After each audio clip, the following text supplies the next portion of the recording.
கர்த்தருடைய பரிசுத்த நாமத்திற்கு மகிமை உண்டாவதாக. கவனிங்க, இன்னைக்கு 8வது நாள் கூடுகையில் கவன் கல்லை குறித்து நாம் தியானிக்க போகிறோம். 1 சாமுவேலின் புத்தகம் 17ஆம் அதிகாரம் 40ஆம் வசனத்தை கொஞ்சம் வாசிக்கலாமா?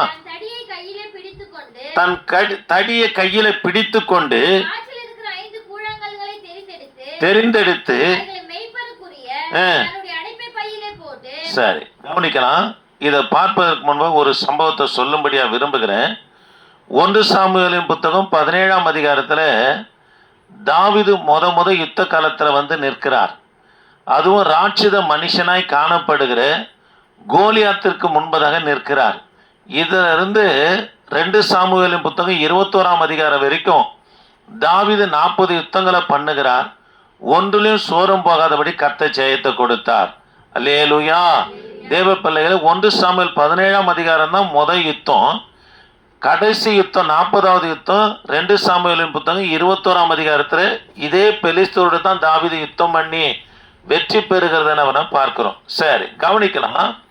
தேவ பிள்ளைகளே, இந்த 1 சாமுவேல் 17ஆம் அதிகாரத்தில் பெலிஸ்தரில் காணப்பட்ட ராட்சித மனுஷனா இருக்கிற கோலியாத்தை தாவீது கவன் கல்லுனால அடித்து இஸ்ரவேலுக்கு ஜெயத்தை பெற்று கொடுத்தார் என்று சொல்லி இந்த 1 சாமுவேல் 17ஆம் அதிகாரத்தில் நம்ம பார்க்கிறோம். தேவ பிள்ளைகளே, தாவீது 5 குழாங்கற்களை எடுத்த நோக்கணும்னா ஆற்றில் போயிட்டு 5 குழாங்கற்களை எடுக்கிறார்.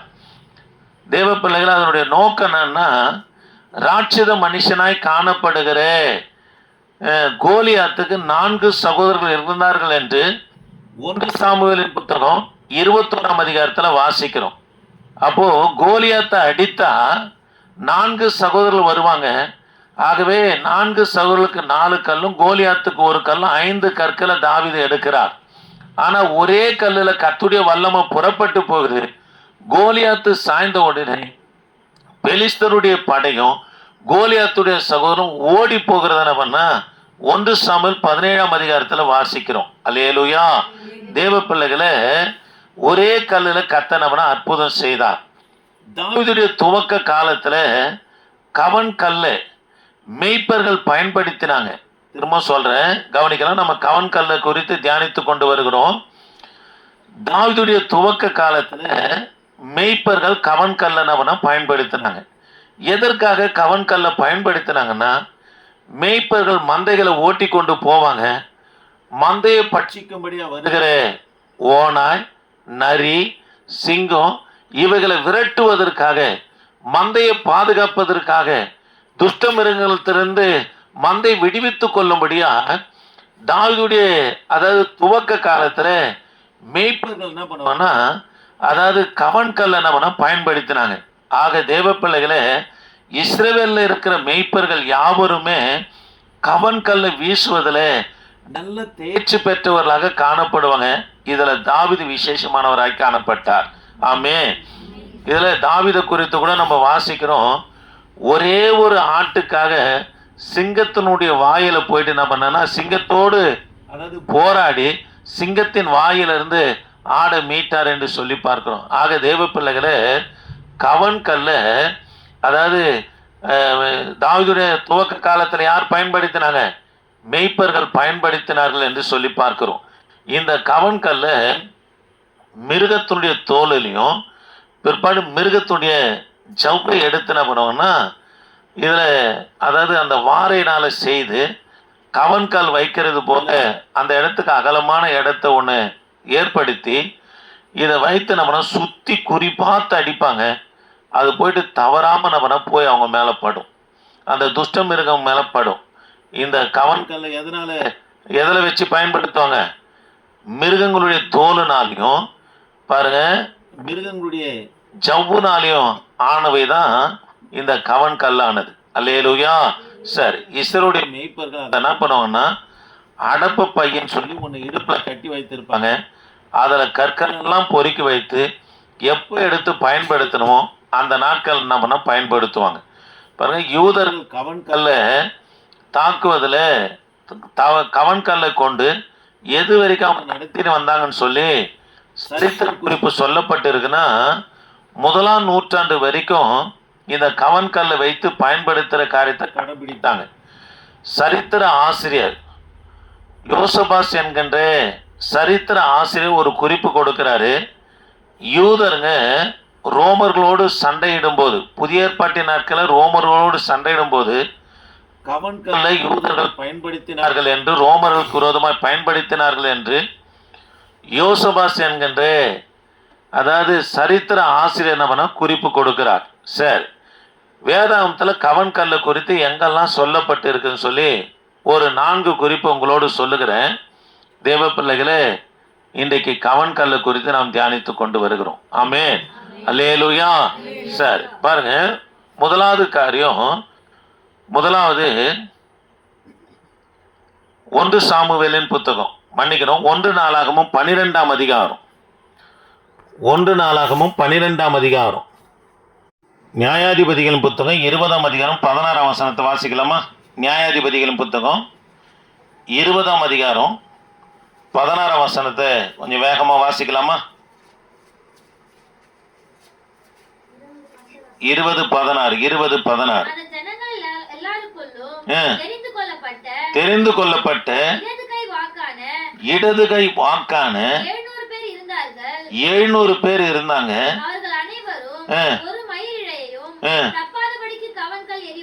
சரி, கவனிக்கலாம் தேவ பிள்ளைகளை.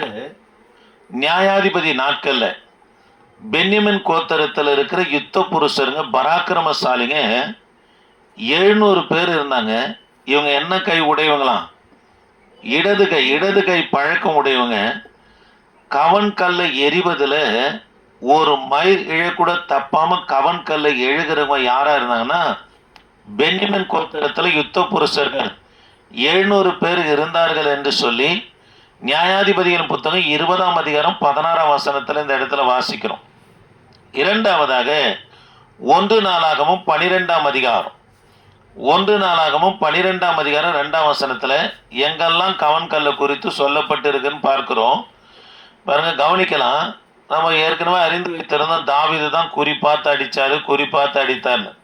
அதற்கு முன்பதாகவே பென்யமின் கோத்திரத்தில் இருக்கிற புருஷன்மாருங்க 700 பேர், அதுவும் இடது கை வாக்கானவங்க, பழக்கமுள்ளவங்க, ஒரு மைல் இழக்கூட தவறாம குறிப்பாத்து அடிக்கிறவங்க எத்தனை பேர் இருந்தாங்களாம்? 700 பேர் இருந்தார்கள் என்று நியாயாதிபதி 20:16 வாசிக்கிறோம். இரண்டாவதாக 1 நாளாகமும் 12ஆம் அதிகாரம் 2ஆம் வசனத்தை வாசிக்கலாமா? யுத்தத்திற்கு ஒத்தாசை செய்த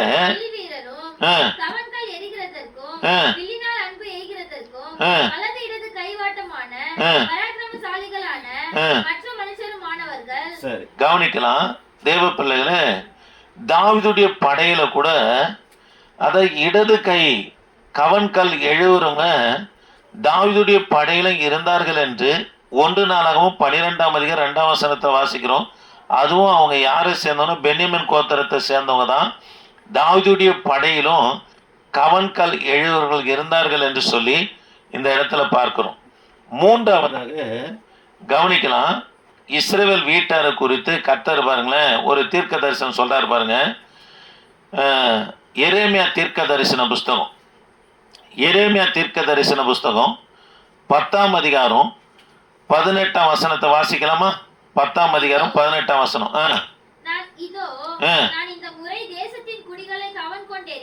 பாருங்க, இந்த தேசத்தின் முறைகளை கவன்கல் கொண்டு எரிந்து அவர்கள் கண்டு உணரும்படி.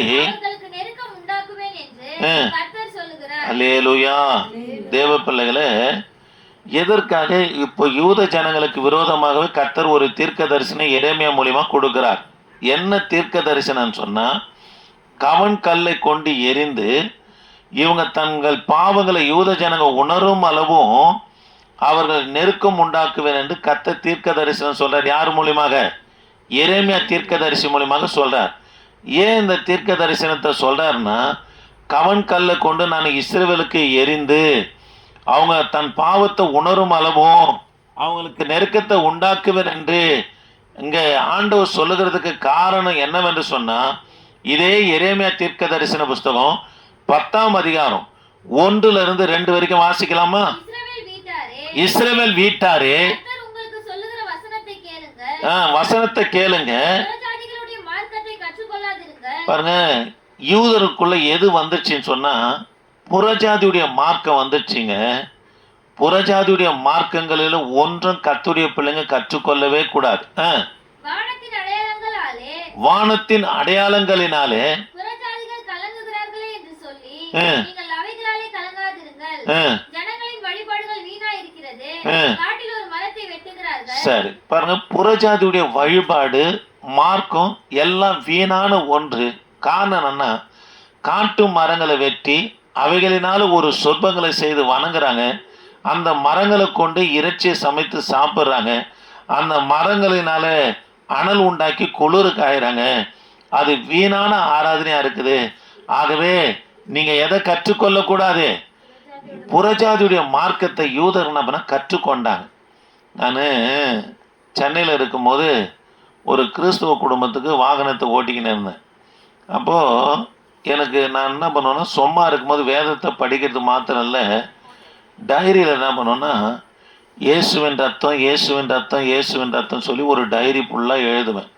கர்த்தருக்கு ஸ்தோத்திரம் கர்த்தருக்கு ஸ்தோத்திரம் கர்த்தருக்கு ஸ்தோத்திரம் சொல்லி சும்மா இருக்கும் போதெல்லாம் எழுதிக்கினே இருப்பேன். ஒரு ஊழியக்காரர் அதை எடுத்து பார்த்துட்டு, அதாவது இது புறஜாதியார் எழுதுகிறது போல் ஸ்ரீராம் ஜெயன் சொல்லி எழுதுறியப்பா, நீ கர்த்தரை ஸ்தோத்திரம் பண்ணு, உன் இருதயத்தில் தேவனை மகிமைப்படுத்து, வாயை திறந்து ஸ்தோத்திரம் பண்ணு. இது நீ கர்த்தருடைய நாமத்தை எழுதினாலும் இயேசுவின் ரத்தம் எழுதினாலும் கர்த்தருக்கு ஸ்தோத்திரம் சொல்லி எழுதினாலும் இது யாருடைய மார்க்கத்தை நீ கற்றுக்கொள்கிற?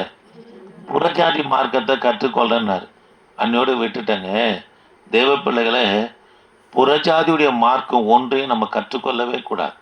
அவங்களுடைய வழிபாடுகள் எல்லாம், அவங்களுடைய ஆராதனைகள் எல்லாம் அது வீண் என்று கர்த்தர் எரேமியா தீர்க்க தரிசன புஸ்தகம் 10ஆம் அதிகாரம் 1-2 வரைக்கும் வாசிக்கிறோம். ஆக தேவ பிள்ளைகளை, அதை யூத ஜனங்க கற்றுக்கொண்டு அந்த சொர்பங்களை வணங்குறதுனால எரேமியா தீர்க்க தரிசி மூலிமா கர்த்தர் சொல்கிறாரு, கவன் கல்லை கொண்டு உங்களை எரிந்து, ஆண்டவரே சொல்கிறாரு, உங்களை கவன் கல்லை கொண்டு அடிப்பேன், நீங்கள் உணர்கிற வரைக்கும் உங்களுக்கு எதாவது உண்டாக்குவேன், நெருக்கம் உண்டாக்குவேன் என்று கர்த்தர் சொல்லுகிறத பார்க்கிறோம். அதனால புறஜாதியுடைய மார்க்கத்தை ஒன்று என்ன பண்ணக்கூடாது? கற்றுக்கொள்ளக்கூடாது. 4ஆவதாக சகரியா தீர்க்க தரிசன புஸ்தகம். சகரியா தீர்க்க தரிசன புஸ்தகம் 9ஆம் அதிகாரம். சகரியா தீர்க்க தரிசன புஸ்தகம் 9ஆம் அதிகாரம் 15ஆம் வசனத்தை வாசிக்கலாமா? சேனைகளின் கர்த்தர் அவர்களை காப்பாற்றுவார், அவர்கள் பட்சித்து. சரி, போதும், கவனிக்கலாம். இங்க யூத ஜனங்களை கர்த்தர் தேற்றுகிறார். சகரியா 9:15 யூத ஜனங்களை தேற்றுகிறார். நீங்க 9:12 நம்பிக்கையுடைய சிறைகளை அரணுக்கு திரும்புங்க அப்படின்றார். சிறையிருப்பிலிருந்து வந்த ஜனங்களை தேவாலயத்தை கட்ட திரும்புங்கள் என்று சகரியா தீர்க்க தரிசி மூலியமாக ஆண்டவர் சொல்றார். கவனிக்கணும், இங்க கவனிங்க. பாருங்க, தேவாலயத்தின் கட்டுமான பணிக்கு விரோதமாக செயல்படுகிறவர்களை நீங்க கவன் கல்லுனால என்ன பண்ணுவீங்க? கீழ்ப்படுத்தி கொள்வீர்கள் என்று யூதர்களுக்கு கர்த்தர் வாக்கு தத்தம் கொடுக்கிறார். ஆமென். எப்படி தாவீது கவன் கல்லுனால பெலிஸ்தரை கீழ்ப்படுத்தினார் 1 சாமுவேல் 17ஆம் அதிகாரத்தில், அதே போல தேவாலயத்தின் கட்டுமான பணிக்கு விரோதமாய் செயல்படுகிறவர்களையும் கர்த்தருடைய ஜனங்களுக்கு விரோதமாய் செயல்படுகிறவர்களையும் ஆண்டவர் வாக்கு தத்தம் கொடுக்கிறாரு. கவன் கல்லினால் அவர்களை நீங்க என்ன பண்ணுவீங்க? கீழ்ப்படுத்துவர்கள் என்று கர்த்தர் வாக்கு தத்தம் கொடுக்கிறார். ஆமென். ஆக கவன் கல்லு குறித்து வேதாகமத்தில் எங்கெல்லாம் சொல்லப்பட்டு இருக்குது என்று சொல்லி ஒரு 4 காரியங்களை பார்த்தோம். இன்னும் சொல்லப்பட்டது போனோம்னா நேரம் ஆகிடும். 4 இடத்தை பார்த்தோம். 1, பென்யமின் கோத்திரத்தில் இருக்கிற யுத்த புருஷருங்க 700 பேர், இடதுகை வாக்காளருங்க, மயிர் இழ தவறாமல் குறிப்பாத்து அடிக்கிறவங்க இருந்தார்கள் என்று பார்க்கிறோம். 2ஆவதாக தாவீதுடைய படையிலும் பென்யமின் கோத்திரத்தை சேர்ந்த இடதுகை வாக்காளருங்க கவன்கல் எரியவர்களும் இருந்தார்கள் என்று பார்க்கிறோம்.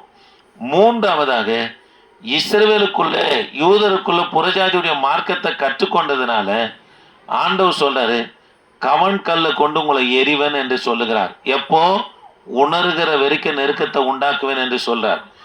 4ஆவதாக தேற்றுகிறார். இஸ்ரவேல் ஜனங்களை யூத ஜனங்களை தேற்றுகிறார். உங்கள் குடும்பத்துக்கு, தேவாலயத்துக்கு உங்களுக்கு விரோதமாய் செயல்படுறானா கவன் கல்லுனால் அவனை கீழ்ப்படுத்துவர் என்று ஆண்டவர் வாக்கு தத்தம் கொடுக்கிறார். ஆமென். தேவ பிள்ளைகளை இன்னைக்கு கவன் கல்லை குறித்து பார்த்தோம். இந்த கவன் கல் எதனால செய்வாங்க?